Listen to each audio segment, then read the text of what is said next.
Pois é, nós voltamos aqui com o programa Assembleia Convida. Hoje estamos recebendo o companheiro Adi dos Santos Lima, que é presidente estadual da Central Única dos Trabalhadores, presidente da CUT do Estado de São Paulo. Estávamos conversando aqui sobre o movimento sindical, a origem dos primeiros sindicatos, aqueles que depois se convencionou chamarmos de sindicatos pelegos, né? Aqueles que prestavam contas para o Estado, para o governo, eram atrelados ao governo, recebiam recursos, inclusive, do governo, né, para existirem e que só prestavam assistencialismo. E o surgimento do novo sindicalismo, a partir do grande ABC, na década de 70, no final da década de 70, não é? E que foi, de certa forma, a antessala da criação tanto do Partido dos Trabalhadores quanto da Central Única dos Trabalhadores. Agora é interessante, né, Adi? A Central Única dos Trabalhadores surge para contestar aquele sindicalismo atrelado, o sindicalismo pelego, né? A CUT surge com uma nova proposta. Bom, vamos acabar com o imposto sindical, que havia sido criado por Getúlio Vargas, exatamente para atrelar o sindicato tem que comer na mão do Estado, do governo, né? E agora surge a CUT, no início da década de 80, 1983, contestando aquele modelo e propondo uma nova forma de organização sindical. Bom, em primeiro lugar, dirigente sindical não é para ficar dentro de um prédio do sindicato, entre quatro paredes, ar-condicionado. Dirigente sindical é para estar junto com os trabalhadores e, portanto, no chão da fábrica, organizando os trabalhadores a partir do local de trabalho, não é? A Central Única dos Trabalhadores. A ideia era unificarmos todas as categorias, né? Todas as datas bases, quer dizer, nós temos uma data base onde todas as categorias se juntam para fazer as suas reivindicações, as suas negociações, as suas mobilizações, né? Enfim, para dar mais musculatura para a classe trabalhadora, mais unidade para a classe trabalhadora. Portanto, ela contesta aquele modelo sindical, aquela estrutura sindical herdada do regime Getúlio Vargas, né? Do governo Getúlio Vargas. Agora nós temos a Central Única dos Trabalhadores propondo, inclusive, o fim do imposto sindical. E aí o sindicalismo se sustentaria a partir dos trabalhadores conscientes, que fariam a sua sindicalização, né? Eles se filiariam ao sindicato a partir da confiança que eles têm na direção do sindicato, naquele sindicato, e que efetivamente aquele sindicato é um instrumento de luta a seu serviço, a serviço dos trabalhadores, né? Então, uma proposta totalmente diferente. E em que momento, Adi? Porque a Central Única dos Trabalhadores, ela surge como resultado do CONCLAT, né? Da CONCLAT, né?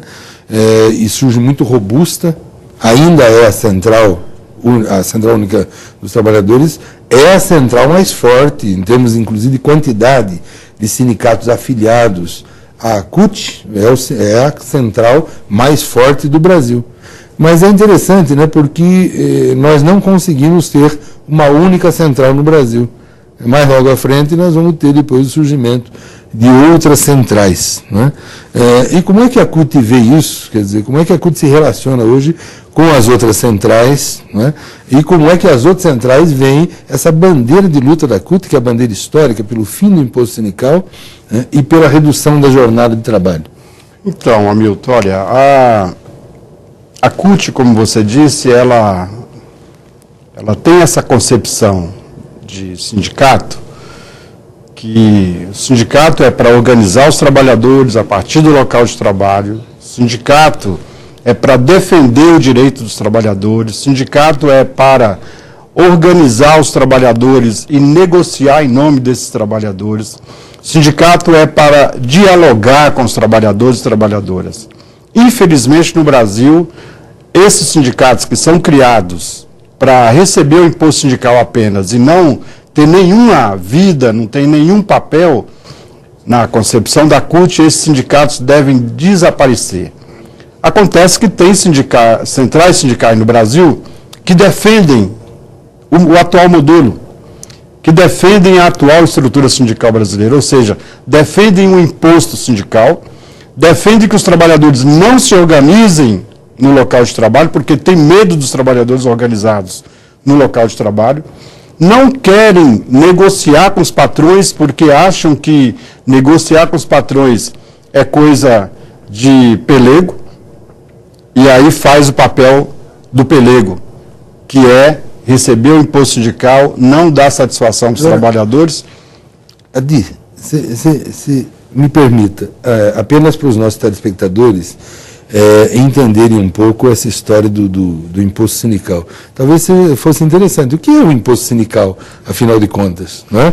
De que forma que os trabalhadores de todo o país acabam contribuindo, né? Inclusive para a existência desses sindicatos, que não são combativos e que não defendem efetivamente os interesses do trabalhador ou dos trabalhadores de uma forma geral.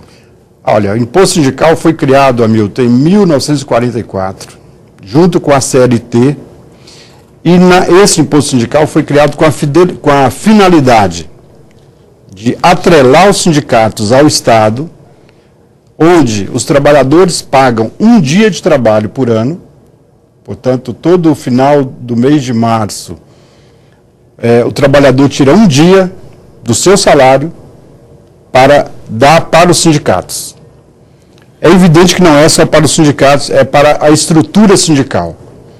Porque os sindicatos ficam com 60% desse dia de trabalho que o trabalhador paga, 15% vai para as confederações. Temos as confederações. Tem as federações que recebem 15% para as federações, 5% para as confederações e 10% para o governo, para o Fundo de Amparo ao Trabalhador. Se não bastasse esta política de desconto de um dia dos trabalhadores, o que o governo fez? O governo reconheceu as centrais sindicais com um acordo que estava sendo discutido de acabar com o imposto sindical. Pelo contrário, foi reconhecidas as centrais sindicais e, ao invés de acabar com o imposto sindical, as centrais sindicais passaram a receber 10% advindo do Fundo de Amparo aos Trabalhadores. Isso vem a partir do reconhecimento, do governo da importância da existência das centrais sindicais. A partir da existência das centrais sindicais. Houve uma legitimação, né? Aí, ao reconhecer juridicamente as centrais sindicais, as centrais passaram a receber imposto sindical também. Passaram a receber mais. Mais que isso, saiu uma portaria que o governo está autorizando a descontar imposto sindical do funcionalismo público. Ou seja, estamos caminhando para trás. Ao invés de modernizar a relação capital-trabalho, modernizar a relação serviço público e poder executivo, nós estamos caminhando para trás. A CUT não vai entrar nessa lógica e por isso nós estamos agora, nesse momento, discutindo com o próprio imposto sindical fazer uma campanha nacional para acabar com o imposto sindical. Perfeito. Porque nós não vamos entrar na lógica das centrais que querem manter o imposto sindical, querem manter essa estrutura sindical para não ter que dar satisfação para os trabalhadores. E olha, não é pouco dinheiro, viu? Não é pouco dinheiro. E a CUT não vai entrar nessa lógica. Nós vamos retomar agora no dia 10 de agosto a nossa pauta no Congresso, no Poder Executivo, no Poder Legislativo, para negociar o fim do imposto sindical, a redução da jornada de trabalho, a ratificação da Convenção 158 e 151, que está parada no Congresso em função das eleições de 2010, parou-se todas as negociações que estavam em curso. Vamos retomar o debate e a negociação pelo fim do fator previdenciário, mas essa pauta, ela não é uma pauta que dá vontade da maioria das centrais.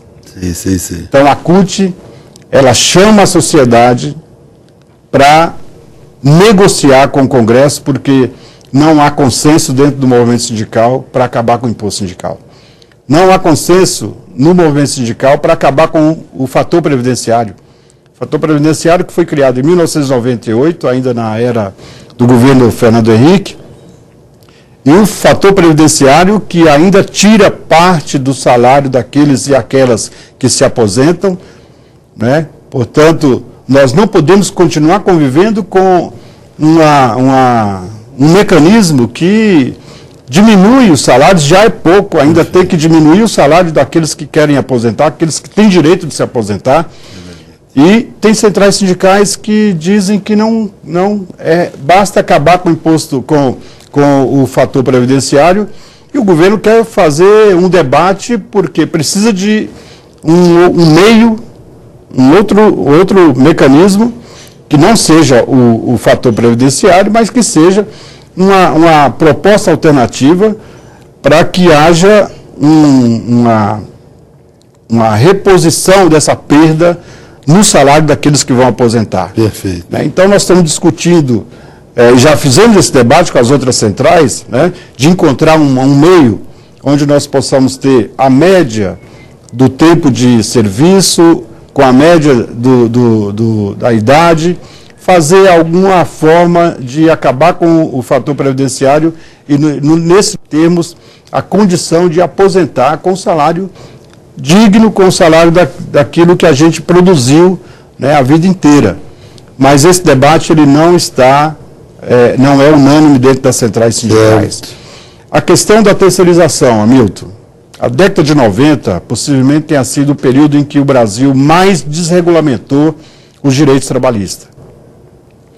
Foi criado banco de horas, foi criado layoff, foi criado o fator previdenciário, foi criado mecanismos de desregulamentação. Quase que nós tivemos a perda do artigo 618 da CLT, que regula o direito de férias, o direito de fundo de garantia, a carteira assinada. Só não perdemos o artigo 618 da CLT porque a CUT foi para as ruas. Chamou a atenção da opinião pública e disse: o trabalhador sem a carteira assinada, sem 13º, sem férias, sem fundo de garantia, ele se tornará uma pessoa jurídica e, portanto, sem direito a nada. Vai quebrar a Previdência se acabar com o artigo 618 da CLT. Esse artigo, com a pressão que nós fizemos, ele foi engavetado. Mas no governo Lula tentaram resgatar esse artigo 618, não mais como artigo 618 da CLT, com a emenda 3. O que dizia a emenda 3? A emenda 3 dizia o seguinte: as empresas devem dar baixa na carteira. Fomos para a rua contra a emenda 3? Nós fomos para as ruas, Hamilton, mas nós temos que fazer um reconhecimento aqui. O movimento sindical não foi capaz de mobilizar o suficiente para barrar a emenda 3. O presidente Lula vetou, porque o Congresso aprovou a emenda 3 para acabar com o imposto, para acabar com o 13º, acabar com férias, acabar com o fundo de garantia. Ainda bem que o presidente Lula honrou a sua origem, né? Ele honrou a sua origem e deu um puxão de orelha no movimento sindical. Porque é papel do governo proteger os trabalhadores, trabalhadoras, mas é papel do movimento sindical cumprir aquilo que ele está determinado, que é mobilizar a sociedade, mobilizar os trabalhadores e trabalhadoras para não deixar retirar os seus direitos. Adi, eu gostaria de aproveitar para dar uma informação aqui, eu creio que até em primeira mão, para os nossos telespectadores. Né? Nós estamos sendo assistidos por muitos trabalhadores, muitas trabalhadoras, né? E existe um folclore nesse país, sempre se afirmou, principalmente por conta da classe patronal, né? Os donos das empresas, das indústrias, dos bancos e tal, de que a folha de salários e os encargos trabalhistas no Brasil oneravam demais as empresas não aguentavam tanto peso de encargos trabalhistas. Acaba de sair agora uma pesquisa, e pasmem, feita pela Fiesp, que dá conta de que o Brasil é o país de menos encargos trabalhistas entre os 34 países pesquisados. Ela fez uma pesquisa, né? Veja, a Fiesp, que é o sindicato patronal, né? Federação das Indústrias do Estado de São Paulo, acaba de repassar essa informação agora, de que em 34 países, os 34 países mais desenvolvidos, pesquisados, o Brasil é o de menor encargo trabalhista. Então, derrubado por terra, né, esse folclore de que trabalhador custava muito para as empresas, para as indústrias, que precisava, portanto, retirar direitos dos trabalhadores. Não, o debate sobre reforma tributária, que está em debate, inclusive nessa semana o governo está desonerando a folha de pagamento de alguns setores, né, com esse argumento de diminuir a carga tributária na folha de pagamento. Ou seja, os empresários continuam com o argumento de que nós custamos muito caro. Eles pagam o dobro, né, do que nós recebemos. E isso que você falou, essa pesquisa, ela vem de encontro ao que nós estamos falando há muito tempo, né? Dentro da folha de pagamento existe tributos, por exemplo, o Sistema S está dentro da folha de pagamento. E quem é que recebe o Sistema S? Não são os trabalhadores. Quem recebe o Sistema S são os empresários. Então, na hora de falar, tira da folha de pagamento o Sistema S, aí é uma guerra. Aí nenhum empresário quer discutir o assunto, né? Querem tirar, diminuir o que pagamos da Previdência, o que eles pagam a Previdência, né? Tem propostas aí de diminuir de 20% para 14% o que eles pagam para a Previdência, e essa margem, né, de 20% para 14% vai para o aumento do lucro, e não para investimento, e não para capacitação, e não para ressocialização dos trabalhadores e trabalhadoras. Então, que reforma tributária nós precisamos ter no Brasil? Esse é um debate que a CUT está fazendo e quer se posicionar perante os trabalhadores e trabalhadoras, porque nós não podemos continuar, Milton, com esta lenda. É uma lenda. Né? Que é uma lenda, dizer que a folha de pagamento, para ser desonerada, tem que diminuir o que pagam para a Previdência. Né? E aí tem um debate que nós precisamos encarar, que podemos desonerar a folha de pagamento, mas nós queremos que não mexa na Previdência e não mexa no que nós, trabalhadores e trabalhadoras, recebemos. Então, quem paga imposto no Brasil diz que paga muito. Mas, se nós olharmos, as políticas públicas no Brasil dependem basicamente do imposto, né, dos tributos. Agora, ninguém se discute o volume de sonegação no Brasil. Quantas empresas sonegam no Brasil? E aí, quem paga muito, porque a base de arrecadação deveria ser ampliada, né? Então, nós precisamos discutir um novo sistema tributário no Brasil, onde quem ganha mais, paga mais, quem ganha menos, paga menos. No governo Lula, foi criado um conselho com representantes das diversas centrais sindicais, não é isso? Federações, confederações, enfim, onde eu me recordo que o próprio presidente Lula recebeu, por diversas vezes, inclusive, representantes das centrais, para discutir aspectos que interessavam, obviamente, a classe trabalhadora, mas que interessam também ao próprio país, no aspecto político, social e econômico. Não é? E o presidente Lula, eu me recordo que até o fim dos dois governos dele, dos 8 anos, não é, de gestão do presidente Lula, ele estava sempre aferindo, inclusive, determinadas medidas que o governo precisava tomar na área econômica, na área social, com o movimento sindical. Isso persiste hoje com a presidenta Dilma? Olha, eu penso que o presidente Lula criou espaços de debate democrático com a sociedade, com os movimentos sociais, e nós temos que nos orgulhar muito disso. Nós não podemos deixar de reconhecer os espaços que nós tivemos para debater, para negociar, para, enfim, acordar, exemplo, a política de salário mínimo, né? Nós temos um salário mínimo hoje que não é o salário mínimo dos sonhos, mas é um salário mínimo que foi negociado com as centrais sindicais e que valorizou, né, o salário do aposentado, da aposentada, do pensionista, né? E que nós queremos continuar com esses espaços abertos.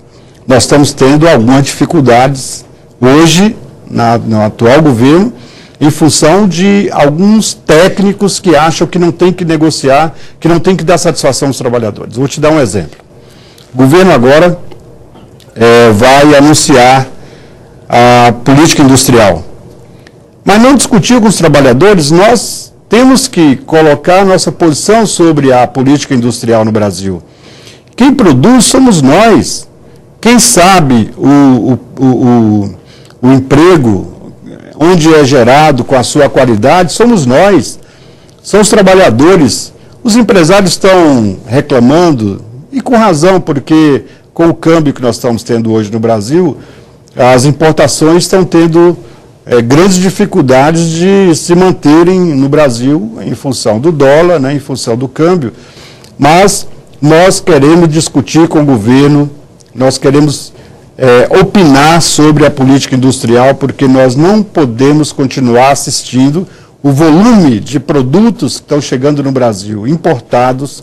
E se nós olharmos o setor automobilístico, que é o que eu trabalho, nós estamos vendo o volume de carros importados, principalmente peças da China, e que esse volume de importação tem nos tirado o emprego no Brasil, e mais que isso, o que está chegando no Brasil são peças com alta tecnologia, que poderiam estar sendo produzidas aqui, e nós, se não tivermos cuidado, vamos ser trabalhadoras de apertar parafuso, de produzir parafuso.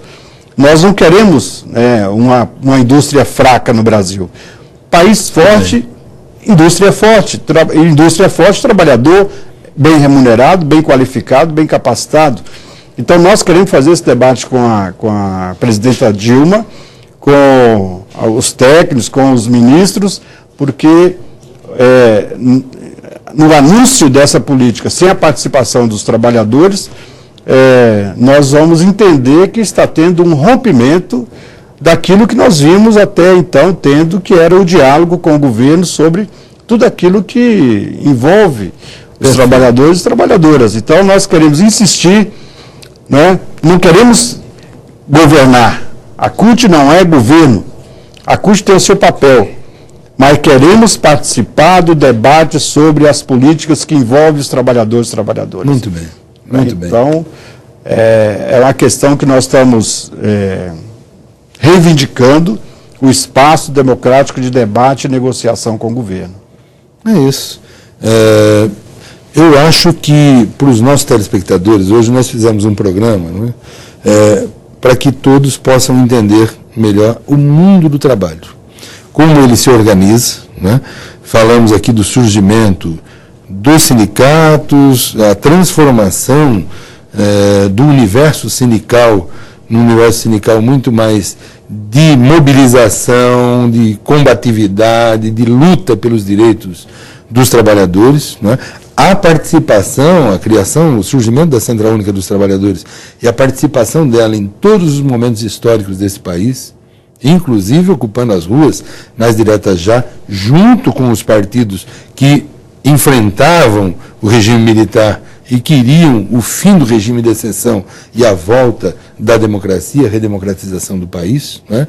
Então, eu acho que foi realmente muito proveitoso.